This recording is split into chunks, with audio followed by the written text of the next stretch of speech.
You're listening to Simply the Best Sports Take, the best podcast breaking down the best stuff in sports with host Sean Bingham. His takes are so good, he dropped the mic, but then you wouldn't be able to hear him, and that would suck. Welcome into Simply the Best Sports Podcast. I am your host, Sean Bingham, and it has been a long time. Far too long. I apologize to everybody who's been sorely missing these podcasts. In all seriousness, I do love doing this, and sometimes I just get overwhelmed with work and other stuff. And anyway, I've been live on Twitter. I've done some Facebook posts. I've interacted with a handful of people there. But it's always fun to do the podcast. So we're in the thick of the NBA playoffs, and I've just had so much on my mind, and I've got some free time. It's a Friday night. I got to be up early for work, and so I'm going to stay in tonight and just have a chill night. And I thought, you know what, let's sit down and do a podcast. So the talk of the NBA playoffs, as always, is who? It's LeBron James. As it should be. He's the greatest player in the world. I'm on that train. And I'm often accused of being a quote-unquote hater simply because I don't agree that he's the greatest of all time. And I don't at all. I think anyone that does is sorely mistaken, and we're going to get into that. But what I don't get is how on earth is this guy constantly let off the hook as if he doesn't have any help? It's ridiculous. Okay, so I'm a Jazz fan. I live in Utah. Last year, there were two guys on the Jazz who were very, very important pieces on that Jazz team that got to the second round of the playoffs in the Western Conference, okay? Those guys' names are George Hill and Rodney Hood. Guess what team they play for now?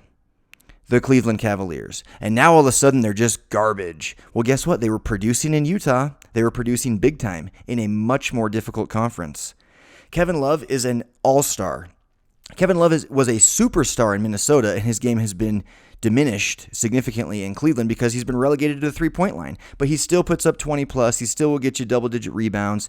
He's still a complete stud. They have plenty of players.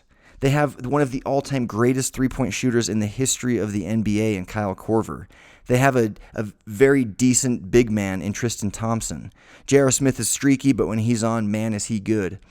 They have plenty of players, and they're getting worked by the Boston Celtics, who nobody even knew the names of the guys on the team other than Jaylen Brown and Jason Tatum until a couple of weeks ago. Nobody knew about Terry Rozier. Nobody cared.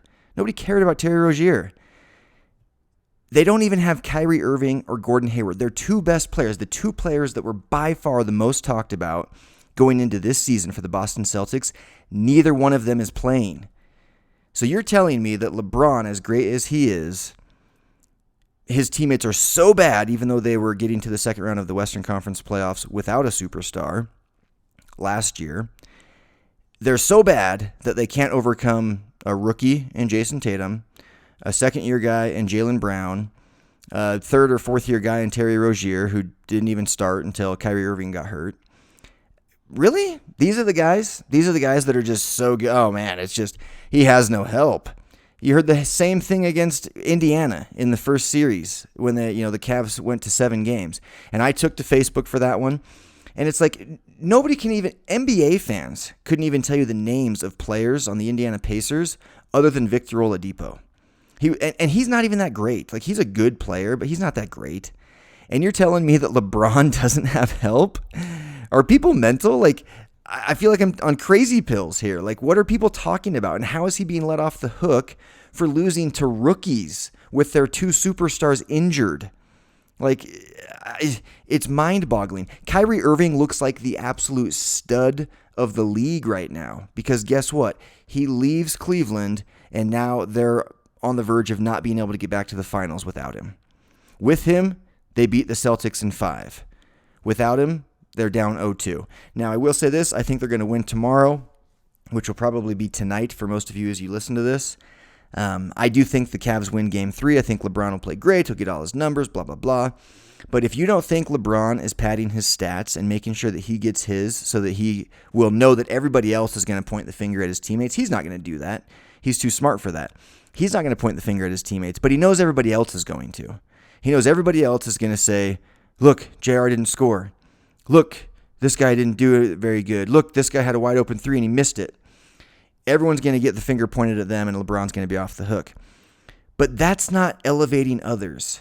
When Russell Westbrook gets a triple-double, everyone's up in arms. Oh, he's a ball hog. He's a stat patter. He's selfish. You can't play with him. You can't win with him. LeBron does it, and we sing his praises. Why? Like, why is that a thing? Like, I don't get it. Like, accept him for who he is. He is a fantastic player, probably the most talented player ever. He can do more things than most. He doesn't play defense anymore at all. We'll get into that further, but he is clearly out to protect his legacy. He is. It is plain and simple. It is obvious. I think that's why Kyrie Irving left. Speaking of guys leaving, Russell Westbrook loses KD, right? And who's the bad guy? And according to the media, who's the bad guy? Oh, it's Russell Westbrook. You can't play with him. Okay, Kyrie Irving leaves, openly saying that he does not want to play with LeBron James. Well, not so openly, but through his camp and through sources, it's very, very clear that's why he left. And who's the bad guy in that situation? Well, for some reason, it's the guy that left. So when KD leaves, it's the guy that stayed's fault. And when Kyrie leaves, it's the guy who left's fault. So there's just such a double standard. Westbrook, and I'm not defending Westbrook. I do think he's going to be tough to play with and he might struggle to win a championship. But he's also a mega talented guy. I think LeBron is not as difficult to play with, of course, as Westbrook, but I think there's some similarities there where it's about him. It's about me. It's about LeBron. It's about my brand. It's about my legacy. I need to rack up the numbers. He's never played 82 games in his entire career until guess when? This year. He's racking up totals. His average points per game is never going to reach MJ's. I think he's only averaged 30 for a season once, let alone his entire career, which MJ did. And that includes being 40 years old playing for the Wizards. So he's never going to catch him there. He'll surpass him. He's never going to catch his 6 titles either. But he'll surpass him in the totals, right? Points, rebounds, assists. He'll surpass him in those totals. And so that's his game. That's his game plan, is I'm going to go out, I'm going to get my totals, I'm going to get my big numbers. LeBron James is, it's so hard to speak reality about him without being called a hater. But really what it is I'm trying to equal out all the false preaching that's going on about him. He's not what people think he is. He's not. He does not make other players better. Everyone who comes to play with him gets worse. Down the line. I actually pulled it up, and I'll pull it up right now. I put this together not long ago, and let me see if I can pull it up here real quick. But it's basically the stats for all of his teammates. So Rodney Hood, let's use Rodney Hood as an example, and I'll go through a bunch of them, so you don't think I'm just pulling out one that fits what I'm looking for here. So Rodney Hood in Utah averaged 16.8 points. With LeBron, 10.8. So a 6-point drop-off, okay? He averages slightly fewer rebounds with LeBron, slightly fewer assists, slightly fewer steals. Literally, he's lower in every single statistical category, okay? Jordan Clarkson, without LeBron, 14.5 points, 3 rebounds, 3.5 assists. With LeBron, 12.5 points, 2 rebounds, 1.7 assists. So again, lower in every statistical category. George Hill, 16.9 points with Utah last year. This year with LeBron, 9.4. Nearly cut in half his points. 3.4 rebounds, 4.2 assists, down to 2.8. So again, fewer points, fewer rebounds, fewer assists. Kevin Love in Minnesota before he got traded to the Cavs, 26.1 points, 12.5 rebounds, 4.4 assists. With LeBron his first season, 16.4 points. Think about that. That's 10-point drop-off. A 10-point drop-off. 9.7 rebounds, 2.2 assists. Points went down by 10. Rebounds went down by 3. Assists got cut in half. Chris Bosh, his season in Toronto before joining up with LeBron for the super team in Miami.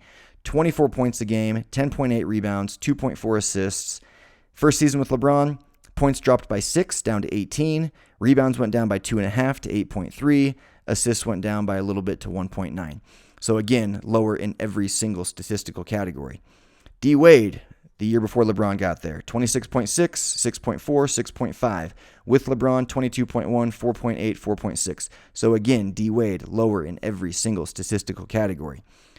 Why is this? How is that making players better? Now I know what you're thinking. Oh, well, and I've already gotten fights on Twitter with people about this. Oh, well, I mean, he's the star. Of course their numbers are going to drop. Yeah, you'd expect their points to maybe drop a little bit, but every single guy in every single category, they're going to get fewer assists. They're going to get fewer rebounds. They're going to get fewer points. They're going to get fewer steals. They're going to get fewer everything because they're playing with the guy who, quote unquote, makes them better. Help me understand that. How is he making them better? He's not making them better. He ruined Chris Bosh. He ruined Kevin Love. LeBron forces players to adapt to him. Excuse me. LeBron forces players to adapt to his style of play. He does not play to your strengths. They never played to Chris Bosh's strengths. They never used Chris Bosh in the way that got him to the 24-point, 11-rebound guy that he was in Toronto. So they did all this work to bring him there to Miami, and then with LeBron, it's like, we're not going to use you that way. Kevin Love, same thing. He's a 26-point, 13-rebound guy in Minnesota, gets to Cleveland. Yeah, but that doesn't really work for LeBron, so you can't play that way. So he's never playing to the strengths of others. He's always playing to his strengths. And you have to adapt around him in order to be on his team. And no one's ever good enough. He ran an MVP candidate from last year out of town in Isaiah Thomas. No one's good enough. He ran Kyrie Irving out of town. He didn't want D. Wade even. Oh, let D. Wade go home. Let him go home to Miami. D. Wade's, how the Cleveland Cavaliers probably wish they had Dwayne Wade right now in the playoffs. To have that veteran savvy, to have that championship mentality, and he can still put up good numbers. And he's used to playing with LeBron too. I mean, LeBron does not make others around him better. If you think he does, you are sorely mistaken. What you're thinking, the only thing you're thinking is you've heard it from the media, you've heard it from others, and so you just believe it, right? You just blindly believe because you're like, oh, well, they say it on ESPN, they say it on Fox Sports. It's wrong. It's wrong. It's flat out wrong. And I've got all of these examples to prove it. And I just want people to see that for what it is. LeBron is the most talented guy. He does not make others around him better. Just because he hits you for an open shot occasionally does not mean he's making you better. Because George Hill literally said, okay, their starting point guard for Cleveland literally said, he was asked what his role is for the team, and he actually said the words, I'm still trying to figure that out. What on earth is going on in Cleveland? What kind of leadership is that by LeBron? And he's always cryptic and passive-aggressive with his tweeting, and of course, he's not doing any of that during the playoffs, but I don't view him as the best of leaders. He's not a bad leader, but he's not the great one. This playoffs, he's done some pretty spectacular things in the end. He had the buzzer beater against Indiana and another buzzer beater against Toronto. I will say, anyone that thinks that's the same as hitting a shot when you're down one is wrong. It's very much not. There's zero pressure to hit a shot when the game is tied because the worst case scenario is you go to overtime. But those were big shots. Those were really cool, especially the one against Toronto. That was pretty sick. And he got the block, which was a goaltend, but still kind of cool that he got the block and then hit the shot. But typically he's not the greatest of closers. He's not a bad closer, but he's not the greatest of closers. He's not like that killer instinct, I'm going to do anything it takes to win type of guy. And he plays no defense. Literally no defense. He now sits in the key and just kind of like, it's almost like he's like the captain of the defense out there and is directing traffic as opposed to actually playing defense. And that's why Cleveland sucks. They're not any good because they don't play together as a team. Why have none of LeBron James's teams been able to put it together like Greg Popovich's teams in San Antonio? Why? He's had 2 All-Star teammates 6 or 7 times in his career. Guess how many times Jordan had 2 All-Star teammates? 0. 0 times did Michael Jordan have 2 teammates that were all-stars with him. LeBron has had it 6, or I think it might even be 7 times between Kevin Love and Kyrie Irving and then Chris Bosh and Dwayne Wade. 7 times. But yet LeBron has no help, right? Jordan was the ultimate leader. He led by example, and he demanded the best of you, and he played to your strengths. Rodman, you're a fantastic rebounder and a fantastic defender. That's what we want you to do. We're not going to relegate you to the 3-point line to just get out of our way. That's what they've asked Kevin Love to do. Go to the three-point line, and if LeBron finds you open, you'll get to shoot. How is that making someone better? I mean, the Bulls were winning championships with Ron Harper as their starting point guard. Ron Harper is no better than George Hill, okay? Scottie Pippen was fantastic. Jordan was fantastic. Other than that, it was a bunch of role players, which is exactly what LeBron has. He's got him, another All-Star, because he ran another All-Star out of town in Kyrie Irving, and another one in Isaiah Thomas. And he's got some great role players. Rodney Hood is a great role player. He averaged 17 points a game for a team that went to the second round of the Western Conference playoffs last year. George Hill is a great role player. Okay, these are great. George Hill also averaged 16 or 17 a game last year for a team that went to the second round of the playoffs in the West. These are great players. Jordan Clarkson is a 15-point-a-game guy. Like Larry Nance Jr., these are good players. Kyle Korver.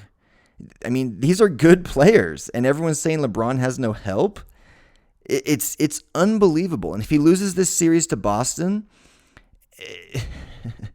that is the biggest letdown in the history of superstars. Who does Boston have? Who do they have? They're playing well because they play as a team.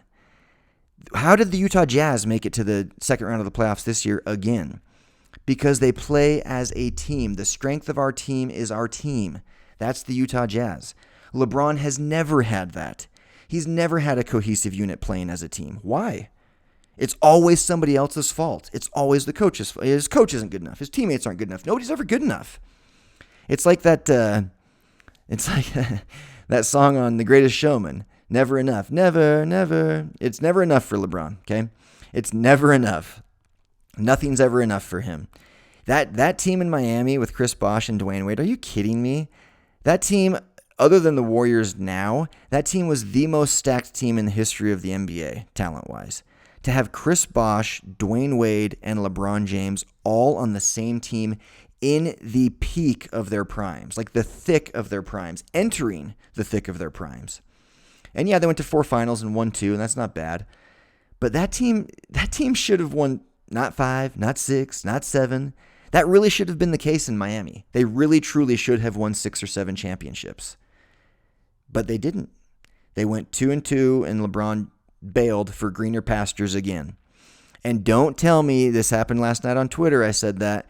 And, a buddy of mine piped back, greener pastures, they finished dead last. Well, no, they didn't. They finished third they didn't even finish last in their division, let alone in the NBA. They barely missed the playoffs. They were 2 spots out of the playoffs in the East. There were probably 10 teams that finished worse than them in the league. So they were a decent team, kind of on the rise. Kyrie was super young, but on the rise. And they didn't just add LeBron. They added a 26-point, 13-rebound guy named Kevin Love, too. So there's a big difference between the team that was in Cleveland before LeBron got there the second time and the team that was there when he arrived the second time. He left for greener pastures. A young Kyrie Irving, a budding superstar, a bona fide superstar in Kevin Love, and myself, a bona fide superstar. He knew he was basically going back to the Miami Heat that he had started with 4 years prior. Younger versions of those guys. Because Dwayne Wade was slightly declining, but he was still a 20-plus point a game guy. Dwayne Wade was even the next year he was, and the year after that. And so LeBron he jumps ship, and he's going to do it again. He's going to leave Cleveland again. There's no way he stays there. He'll go to Houston or he'll go to Philadelphia, and maybe he gets a title again. If he went to Houston, that could be really interesting because then they could battle. I think they could battle the Warriors. But LeBron, let's stop letting him off the hook. If we're going to hold him to such a high standard as a superstar, let's do it. If we're going to, if he's going to be the greatest ever, which he's not, then let's let him show us that.